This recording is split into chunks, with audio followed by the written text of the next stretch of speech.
Rattled by reports that Uyghur people had been banned from worship and fasting during the holy month of Ramadan in China's far western region of Xinjiang, both Turkish officials and rights groups voiced deep concerns over lingering human rights violations against Muslims in China, calling for international action. Turkey told Beijing on Tuesday it has been worried over Ramadan ban reports, the foreign ministry said on Tuesday. Earlier this month, local governments in Xinjiang, also called East Turkistan, stepped up controls on the Islamic faith followed by the Turkic Uighur people ahead of Ramadan, including restrictions on fasting. Our people have been saddened over the news that Uighur Turks have been banned from fasting or carrying out other religious duties in the Xinjiang region, the foreign ministry said in a statement. Our deep concern over these reports have been conveyed to China's ambassador in Ankara. The holy month of Ramadan is a sensitive time in Xinjiang following a rise in attacks blamed by Beijing on militants over the past 3 years in which hundreds have died. Earlier in June, state media and government websites in Xinjiang published stories and official notices demanding that party members, civil servants, students and teachers in particular do not to observe Ramadan, something that also happened last year. The ban has drawn international criticism over the Chinese government's treatment of Muslim Uyghurs, who complain of suppression of their cultural and religious rights. Pressure and repression of Uighur Turks in East Turkistan continues unabated. Turkestan is a powder keg, ready to be blown up, said World Uyghur Congress Vice President and Kayseri-based East Turkistan Association head Syed Turk.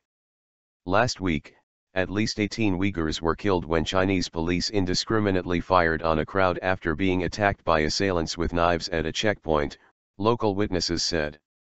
Challenging the official account, Turk said nearly 100 Muslim Uyghurs were killed by Chinese police. Tension has been building over the past 3 years between Han Chinese and Turkic Uyghurs in Xinjiang, with hundreds of people were killed due to violence. China blames the violence on militants, while Uyghurs accuse Chinese security forces of indiscriminate targeting and suppression. Turk said there will be a commemoration on July 5 to mark the 6th anniversary of the Urumqi massacre, in which hundreds of Uyghur civilians were killed by Chinese security forces. He said they want to draw world's attention to the ongoing repression in China. Muslims worldwide observe Ramadan, when many abstain from eating and drinking during daylight hours. China's Communist Party says it protects freedom of religion, but it maintains a tight grip on religious activities and allows only officially recognized religious institutions to operate. China has around 20 million Muslims spread throughout the country, only a portion of which are Uighur, a Turkic language-speaking group that calls Xinjiang, East Turkistan, home.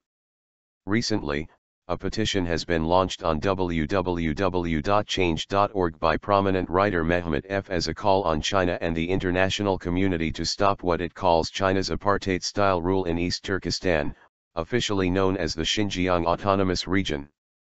The petition, which has thus far gathered more 18,000 signatures, is addressed to China's President Xi Jinping, United Nations Secretary-General Ban Ki-moon and the People's Republic of China. Turkish Bar Association brings Ramadan ban to UN. Erdogan Bar Association President Semalettin Uighur, acting on behalf of the association, applied to the UN Human Rights Council to address the violation of human rights in China against Muslim Uyghurs. The ban sparked outrage in Turkey, prompting human rights lawyers, rights groups, and bar associations to seek justice in international platforms on behalf of Muslim Uyghurs. What is happening in China's autonomous Xinjiang region is blatant violation of universal human rights and the Universal Convention on Human Rights. This is a crime against humanity, said Uighur, who is seeking to end the Chinese oppression of Uyghurs through the UN. In the application to the UN Human Rights Council, Uighur wants UN to inquire claims of whether Muslim Uyghurs enjoy freedom of expression and thought, religious liberty, the right to form an association, the right to assembly and equality before law among many others, are violated or not. Uighur also asks for an independent committee to make an inquiry into claims of far-reaching rights violations, birth control, forced abortion if women have more than 2 children, and the purge of Uyghur public servants who did not inform officials about having more children than allowed by the official quota. According to the claims of locals, the Chinese authorities press religious figures to preach about Chinese laws in mosques rather than Islamic faith.